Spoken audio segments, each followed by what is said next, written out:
Hi hello నమస్తే మీరు చూస్తున్నారు ఏపీ హిందీ సేవా సమితి యూట్యూబ్ ఛానల్. మిత్రులారా, ఈ వీడియోలో గహన్ और వ్యాపక్ అధ్యయన్ అంటే ఏంటో తెలుసుకుంటున్నాం. గహన్ అధ్యయన్ అనేది మనకి పాఠ్యపుస్తకం రెండు రకాలుగా ఉంటుంది. ఒకటి వాచక్, రెండు ఉపవాచక్. Detailed text book and non detailed text book. So సాధారణంగా గహన్ అధ్యయన్ అంటే డెప్త్గా మనం పాఠాన్ని అధ్యయనం చేస్తాం, పాఠాన్ని పిల్లలకి చెప్తాం. ఈ యొక్క ఉపవాచక్ మన టెక్స్ట్ బుక్ని మనం దీన్నే ధృతువాచనకే పుస్తక్ అంటాం. అది డెప్త్గా మనం ఎక్స్ప్లెయిన్ చేయం. పిల్లలు దాన్ని ఈజీగా సింపుల్గా అర్థం చేసుకునేటట్లు ఆ టెక్స్ట్ బుక్ అనేది ఉంటుంది. ప్రతి పదాన్ని ప్రతి సెంటెన్స్ని మనం అందులో ఎక్స్ప్లెయిన్ చేసి దానికి రకరకాలైనటువంటి అర్థాలు, నానా అర్థాలు మనం ఉపవాచక లెసన్లో చెప్పం. కానీ గహన్ అధ్యయనంలో ఏదైతే వాచక్ టెక్స్ట్ బుక్ ఉందో ఆ వాచక్ టెక్స్ట్ బుక్లో ప్రతి అంశాన్ని, ప్రతి అర్థాన్ని, వాటికి అర్థాలు, ప్రతిపదార్థాలు కానీ, విలోమ శబ్ద్ కానీ, వ్యాకరణంలో అన్ని అంశాలు క్షుణ్ణంగా డెప్త్గా ప్రతి అంశాన్ని కూడా విస్తృతంగా మనం పిల్లలకి పాఠాలు ఎక్స్ప్లెయిన్ చేస్తాం, పిల్లలకి స్పష్టీకరణ చేస్తాం. అదే గహన్ అధ్యయనికే పాఠ అంటాం. ఆ పాఠాలనే మనం గహన్ అధ్యయనికే పాఠ అంటాం. సో ఈ పాఠ్యపుస్తకంలో ఉన్నటువంటి వాచక్ టెక్స్ట్ బుక్లో ఏ అయితే పాఠాలు ఉన్నాయో, కవిత కానీ, నిబంధ్ కానీ, కహానీ కానీ, ఏకాంకి కానీ, ఎన్ని రకాలైన పాఠాలు ఉన్నా అవన్నీ కూడా గహన్ అధ్యయనికే పాఠలోకి వస్తాయి. వాటన్నింటిని కూడా వాచక్ టెక్స్ట్ బుక్లో ఉన్నటువంటి పాఠాలన్నీ కూడా గహన్ అధ్యయనికే పాఠలోకి వస్తాయి. వాటిని మనం విస్తృతంగా వ్యాఖ్య చేస్తాం, విస్తృతంగా స్పష్టీకరణ చేస్తాం. ప్రతి పదానికి కూడా అర్థం చెప్తాం, ప్రతి పదానికి కూడా విశ్లేషణ చేస్తాం. వాటినే మనం గహన్ అధ్యయనికే పాఠ అంటాం. సో అవే గహన్ అధ్యయనంలోకి వస్తాయి. వ్యాపక అధ్యయనం అంటే ధృతువాచనకే పాఠ అంటే స్పీడ్గా పిల్లవాడు మనం స్పీడ్గా చదివి ఈ నాన్ డీటెయిల్ టెక్స్ట్ బుక్ చాలా సరళంగా సులభంగా ఉంటుంది. స్పీడ్గా చదివి వాటిని అర్థం చేసుకునే విధంగా వ్యాపక అధ్యయనికే పాఠ అనేది ఉంటుంది. సో ఈ వీడియోలో మనం గహన్ అధ్యయన్ అంటే ఏంటో చూద్దాం. సో गहन अध्ययन से तात्पर्य है पाठ्यपुस्तक ऐसे अध्ययन से है जिसमें विषय वस्तु का विस्तृत तथा सूक्ष्म अध्ययन किया जाता है. देखिए सूक्ष्म अध्ययन किया जाता है. సో అందువల్ల ఇక్కడ విస్తృతంగా సూక్ష్మంగా అధ్యయనం చేస్తామండి. ప్రతి అంశాన్ని కూడా సూక్ష్మంగా అధ్యయనం చేస్తాం, విస్తృతంగా అధ్యయనం చేస్తాం. అందువల్ల దీన్ని गहन अध्ययन के पाठ अंटाम, गहन अध्ययन अंटाम. यहाँ पर हमारा प्रधान उद्देश्य पाठ पुस्तक का समुचित वाचन तथा बालक बालिकों को शब्द भंडार की वृद्धि करे. ఈ గహన్ అధ్యయనంలో ముఖ్యంగా బాలక్ और బాలికకి శబ్ద భండార్కి వృద్ధి కరణ, వాళ్ళలో ఉన్నటువంటి ఈ యొక్క శబ్ద భండార్ని మనం పెంపొందించడం, వాళ్ళలో ఉన్నటువంటి శబ్దాంశాలని వాళ్ళని విస్తృతంగా వ్యాఖ్య చేయడం కానీ, విస్తృతంగా వాటికి అర్థాలు చెప్పడం కానీ, శబ్దాలని అర్థాలతో పాటు ఆ శబ్ద భండాల యొక్క జ్ఞానాన్ని వాళ్ళకి మనం అందిస్తాం గహన్ అధ్యయనికే పాఠ ద్వారా. అయితే గహన్ అధ్యయనికే సోపానాన్ని ఇవ్వడం జరిగింది. చాలా మోస్ట్ ఇంపార్టెంట్. మన దైనిక్ పాఠ్య యోజనలో ఈ సోపానాలు మనం మీరు ట్రైనింగ్ చేసేటప్పుడు ఈ సోపానాలని మీరు తెలుసుకునే ఉంటారు. సో వీటి నుంచి ఎక్కువ ప్రశ్నలు అనేవి వస్తున్నాయండి. డిఎస్సిలో సాధారణంగా ఖచ్చితంగా ఈ లెసన్ నుంచి ఒక ప్రశ్న అనేది వస్తుంది. సో గహన్ అధ్యయన్కి సోపాన్ అంటే ఏంటో ఒకసారి చూద్దాం. గహన్ అధ్యయన్ और सोपान, गहन अध्ययन और सोपान. మొదటిది प्रस्तावना के रूप में वार्तालाप, 2 आदर्श तथा अनुकरणीय वाचन, 3 स्पष्टीकरण, 4 प्रश्नोत्तर, 5 अन्वति की आवृत्ति, 6 పునరావృత్తి. సో ప్రస్తావన గతంలో చెప్పుకున్నాం. ప్రస్తావనలో మనం పూర్వ జ్ఞానం పరీక్షిస్తాం. విద్యార్థికి పూర్వజ్ఞానం ఆ పాఠానికి సంబంధించి, ఆ విషయానికి సంబంధించి, ఆ కంటెంట్కి సంబంధించి, విషయ వస్తువుకు సంబంధించి ఎంత జ్ఞానం ఉంది. సో పూర్వజ్ఞానం ఉండడం వల్ల మనం ఆ పాఠంలోకి పూర్వజ్ఞానాన్ని పరిశీలించి ఆ పాఠాన్ని చెప్పడం ద్వారా ఇంకా ప్రభావవంతంగా ఆ పాఠాన్ని అర్థం చేసుకోగలడు. సో అందువల్లే ముందు మనం ప్రస్తావనలోని పూర్వ జ్ఞాన్ సే సంబంధిత ప్రశ్న పూచా జాతా హై. సో అలాంటి ప్రశ్నలు మనం ఏమంటామంటే ప్రస్తావన ప్రశ్న. చూడండి, ఇందులో ప్రస్తావనకే రూప్ మే వార్తాలాప్ హోతా హై. ఇస్మే ప్రస్తావనలో మనం ఎలాంటి ప్రశ్నలు వేస్తాం అనేది కూడా చాలాసార్లు అడుగుతున్నాడు. ప్రస్తావన ప్రశ్న, పరీక్షాత్మక ప్రశ్న, అన్వేషణాత్మక ప్రశ్న, ఇలాంటి ప్రశ్నలు ఏమంటాయి. ఏదైతే పూర్వజ్ఞాన్ ప్రస్తావనలో వేసేటువంటి ప్రశ్నలు మనం ఏమంటామంటే ప్రస్తావన ప్రశ్న, పరీక్షాత్మక ప్రశ్న, అన్వేషణాత్మక పరీక్షాత్మక ప్రశ్న, అన్వేషణాత్మక ప్రశ్న. ప్రస్తావన ప్రశ్నలనే మనం పరీక్షాత్మక ప్రశ్న అంటాం, అన్వేషణాత్మక ప్రశ్న అంటాం, ప్రస్తావన ప్రశ్న అని కూడా అంటాం. సో ఆ విధమైనటువంటి ప్రశ్నల ద్వారా ప్రశ్నలు వేసి పిల్లవాడికి పూర్వజ్ఞానం ఏముంది అనేది పరిశీలిస్తాం. తర్వాత పూర్వజ్ఞానం అయిపోయిన తర్వాత సాధారణంగా ఆదర్శ ఔర్ అనుకరణీయ వాచన చేస్తాం. ఆదర్శ వాచన అంటే ఉపాధ్యాయుడు చేసేటువంటి వాచన్, అనుకరణ వాచన అంటే విద్యార్థి చేసేటువంటి వాచన్. సో ఆదర్శ ఔర్ అనుకరణ వాచన తర్వాత మళ్ళీ మనం ప్రశ్నలు వేస్తాం. ఆ ప్రశ్నలు ఏమంటామంటే बोध प्रश्न అంటామంటే. సో इस प्रकार के प्रश्न को क्या कहा जाता है? बोध प्रश्न कहा जाता है. बोध प्रश्न. इस प्रकार के प्रश्न को क्या कहा जाता है? बोध प्रश्न. आदर्श और अनुकरणीय वाचन के बाद जो प्रश्न पूछा जाता है उस प्रकार के प्रश्न को हम क्या कहते हैं? बोध प्रश्न. सरलता से कठिनता की ओर, सूक्ष्म से स्थूल की ओर, पूर्ण से अंश की ओर, ఇలాంటి అన్ని సూత్రాల ద్వారా మనం ప్రస్తావనలోని అనేక రకాల ప్రశ్నలు వేసి పిల్లవాడి యొక్క పూర్వజ్ఞానాన్ని మనం పరిశీలిస్తాము. సో ప్రస్తావనలో వేసే ప్రశ్నలు ఏమంటామండి? పరీక్షాత్మక ప్రశ్న, అన్వేషాత్మక ప్రశ్న అంటాం. తర్వాత ఆదర్శ వాచన, అనుకరణ వాచన చేస్తాము. ఆదర్శ వాచన, అనుకరణ వాచన చేత పిల్లవాడికి ఎంతవరకు అర్థమైంది అని తెలుసుకోవడానికి చదవడం ద్వారా, అంటే వాచన ద్వారా ఎంతవరకు వాడు తెలుసుకోగలిగాడు వాచన చేయడం ద్వారా. అలా వాచన చేయడం ద్వారా వేసేటువంటి ప్రశ్నలు ఏమంటే బోధ ప్రశ్న అంటామండి. బోధ ప్రశ్న. నెక్స్ట్ మనం స్పష్టీకరణ చేస్తాం. ఈ స్పష్టీకరణలోనే పాఠకి పూరా వ్యాఖ్య కీ జాతి హై. పాఠాన్ని పూర్తిగా మనం ఎక్స్ప్లెనేషన్ చేస్తాం, వ్యాఖ్య చేస్తాం, అందులో అర్థాలు చెప్తాం, అందులో రకరకాలైన వ్యాకరణ అంశాలు చేస్తాం, రకరకాల సహాయక సామాగ్రి చూపిస్తాం. పిల్లవాడి యొక్క శబ్ద బండార్, సూక్తి బండార్ యహా స్పష్టీకరణ మే హమ్ బడాతే హై. పిల్లవాడికి శబ్ద బండార్ని పెంపొందించేటువంటి కార్యక్రమాలన్నీ కూడా మనం స్పష్టీకరణలో చేస్తాం. పాఠాన్ని పూర్తిగా వాటి యొక్క అర్థాన్ని చెప్తాం. సో ఆ స్పష్టీకరణ హీ ప్రధాన బిందు హై. స్పష్టీకరణ అనేది చాలా ఇంపార్టెంట్ విషయం మనకి గహన అధ్యయనకే సోపానంలో ఉంది. సో అలా ఆ స్పష్టీకరణలో వేసే ప్రశ్నలు ఏమంటాం మనం? ఆత్మీకరణ ప్రశ్న, వికాసాత్మక ప్రశ్న, శైక్షణిక ప్రశ్న. స్పష్టీకరణలు వేసే ప్రశ్నలు ఏమంటామండి? ఆత్మీకరణ ప్రశ్న అంటాము, స్పష్టీకరణనే ఆత్మీకరణ అంటామండి. స్పష్టీకరణనే ఆత్మీకరణ అంటాం. అందువల్లే స్పష్టీకరణలో వేసే ప్రశ్నలు ఆత్మీకరణ ప్రశ్న అని కూడా అంటాము. వికాసాత్మక ప్రశ్న, ఎందుకంటే పాఠాన్ని మనం ఎలాబరేట్ చేసుకుంటూ వెళ్తాం కాబట్టి అందువల్ల వికాసాత్మక ప్రశ్న అంటాము. శైక్షణిక ప్రశ్న అని కూడా అంటాము. అందులోనే వేసే ప్రశ్న ఏమంటామండి? శైక్షణిక ప్రశ్న అని కూడా అంటాం. సో ఇవన్నీ కూడా వీటిలో వేసేటువంటి ప్రశ్నోత్తరాలు అన్నీ కూడా ఎలా ఉండాలంటే పాఠంలో నుంచి వాక్యాల ద్వారా మనం ప్రశ్నలు వేయకూడదండి. ఆ ప్రశ్నలన్నీ కూడా చాలా సరళంగా ఉండాలి, సులభంగా ఉండాలి. जो भी प्रश्न पूछा जाता है बालक के अनुभव परिधि के अंदर होना चाहिए, जो पाठ्य वस्तु के अंदर ही पाठ्य वस्तु से संबंधित होना चाहिए. పిల్లవాడి యొక్క అనుభవ పరిధిలో ఉండాలి. పిల్లవాడు ఏ విధంగా అర్థం చేసుకోగలడో ఆ అనుభవం పరిధిలో మాత్రమే ప్రశ్నలు అనేవి ఉండాలి. అదేవిధంగా ఆ పాఠ్య వస్తువుకు సంబంధించి ప్రశ్నలు అనేవి ఉండాలి. ఆ ప్రశ్నలు అనేవి ప్రశ్నోత్తరంలో ఆ ప్రశ్నలు ఎలాగా ప్రశ్నలు అడగాలనేది కూడా మనం తెలుసుకోబోతాం. నెక్స్ట్ అన్వతికి ఆవృత్తి అని సోపాల్లో అవలేంది. సో ఈ యొక్క ఆవృత్తి చేస్తాం, రిపీట్ చేస్తాం మళ్ళీ పాఠాన్ని. సో ఆ రిపీట్ చేసినప్పుడు అడిగేటువంటి ప్రశ్నలు ఏమంటామంటే ఆవృత్యాత్మక ప్రశ్న, వస్తు విశ్లేషణ ప్రశ్న అంటాం.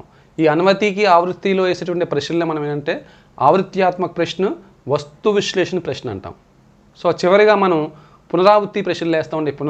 పునరావృత్తి పాఠాన్ని మొత్తం మొదటి నుంచి చివరి వరకు పాఠాన్ని మనం ఆ తరగతిలో ఆ పీరియడ్లో ఏ అంశాలు ఏ టాపిక్ అయితే చెప్పామో ఆ టాపిక్ మొత్తం పునరావృత్తి ఒకసారి చేస్తాం. దాన్నే పునరావృత్తి ప్రశ్న. అక్కడ వేసేటువంటి ప్రశ్నలు ఏమంటామండి? పునరావృత్తి ప్రశ్న అంటాం. సో ఈ విధంగా మనకి 6 రకాల సోపానాలు మనకి గహన అధ్యయనకి పాటలు ఇవ్వడం జరిగింది. 1 ప్రస్తావన के रूप में वार्तालाप, 2 आदर्श तथा अनुकरणीय वाचन, 3 स्पष्टीकरण, 4 प्रश्नोत्तर, 5 अनवति की आवृत्ति, 6 पुनरावृत्ति. మొదటిగా ప్రస్తావన के रूप में वार्तालाप అండి. ప్రస్తావన के रूप में वार्तालाप. సో ఈ ప్రస్తావన के रूप में वार्तालाप ప్రస్తావనలోని ముందుగా కొద్దిగా వారితో సంభాషణ ప్రారంభించి కొద్దిగా సంభాషణతో మనం పాఠంలోకి వెళ్ళాలి. కొద్దిగా మనం పాఠానికి సంబంధించి वार्तालाप అనేది విద్యార్థులతో సంభాషణ అనేది చేయాలి. అదే विषय का प्रारंभ संक्षिप्त वार्तालाप से किया जा सकता है. विषय का प्रारंभ संक्षिप्त वार्तालाप से किया जा सकता है. इससे बालक विषय वस्तु को ग्रहण करने के लिए तैयार होता है. సో ఎప్పుడైతే మనం వార్తాలాప్ సంభాషణ పాఠానికి సంబంధించినటువంటి సంభాషణ స్టార్ట్ చేయమో ఆ విషయ వస్తువు ఏదైతే కంటెంట్ని నేర్చుకోవడానికి సిద్ధపడతాడు, ఆ పాఠాన్ని నేర్చుకోవడానికి సిద్ధపడతాడు. పాఠ మీద రుచి లేనే లగ్తా హై. తర్వాత పాఠాన్ని నేర్చుకోవడానికి ఇంట్రెస్ట్ అనేది చూపిస్తాడు. प्रस्तावनात्मक वार्तालाप के कक्षा में उचित वातावरण बन जाता है और बालकों को पता चलता है कि उन्हें क्या पढ़ना है. ఈ యొక్క ప్రస్తావనలోని అనేక మనం ప్రస్తావనాత్మక ప్రశ్న, అన్వేషణాత్మక ప్రశ్న అని వేస్తామని చెప్పుకున్నాం.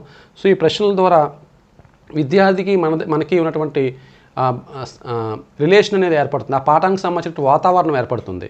సో ఆ వాతావరణం ఏర్పడడం ద్వారా కక్ష ఉచిత వాతావరణం ఏర్పడుతుంది. బాలకోకు పతా చల్ జాతా హై కి ఉనే క్యా పన్నా హై. పిల్లలకి అర్థమవుతుంది అంటే వారు ఏం చదవాలి, వాళ్ళు ఏం నేర్చుకోవాలి అనే విషయం వాళ్ళకి అర్థమవుతుంది.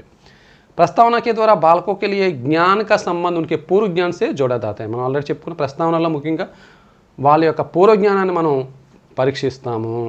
వాళ్ళ యొక్క తాజ్మహల్ గురించి చెప్పాలనుకుంటే ముందు మనం చార్మినార్ గురించి చెప్తే, చార్మినార్ గురించి అంటే వాళ్ళ యొక్క చూసిన చార్మినార్ గురించి వాళ్ళు విన్నారు, చూశారు.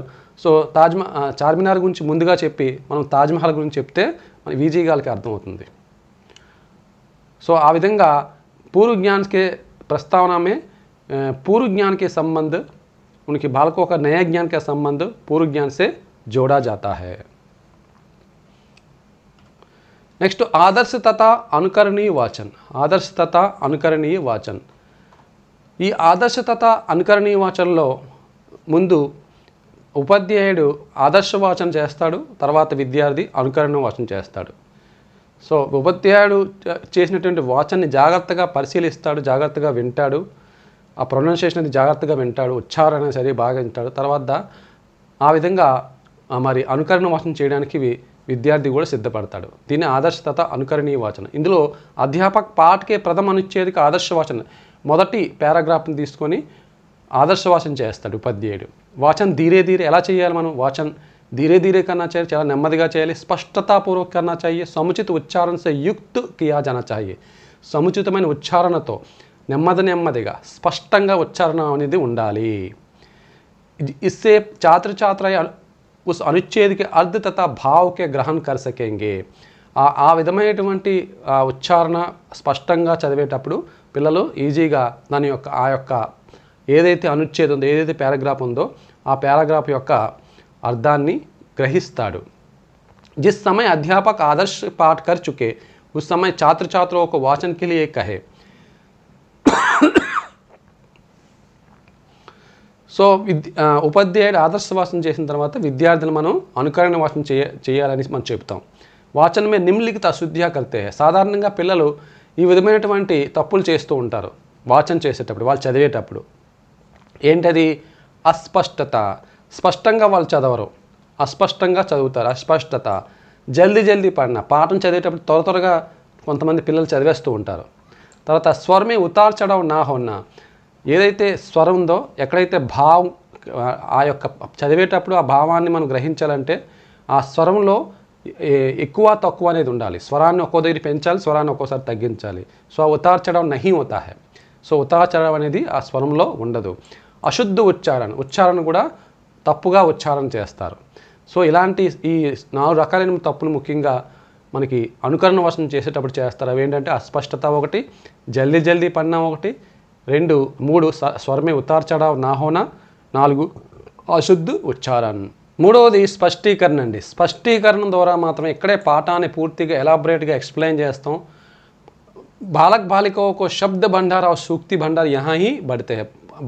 విద్యార్థుల్లో పదజాలం అనేది పదజ్ఞానానికి సంబంధించిన పదజ్ఞానం అనేది వృద్ధి చెందేది స్పష్టీకరణలోనే.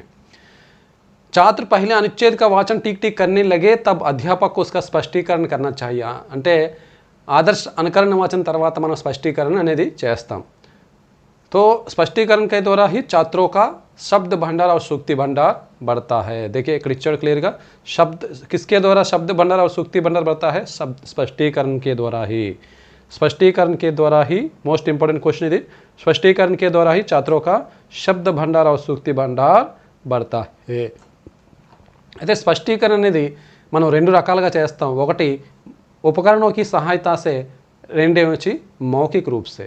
మీరందరూ కూడా ట్రైనింగ్ అయ్యేటప్పుడు స్పష్టీకరణ చేసేటప్పుడు అనేక రకాలటువంటి సహాయక సామాగ్రి చూపించి సహాయక సామాగ్రి ఉపయోగించి వాటికి స్పష్టీకరణ మనం చేస్తాము.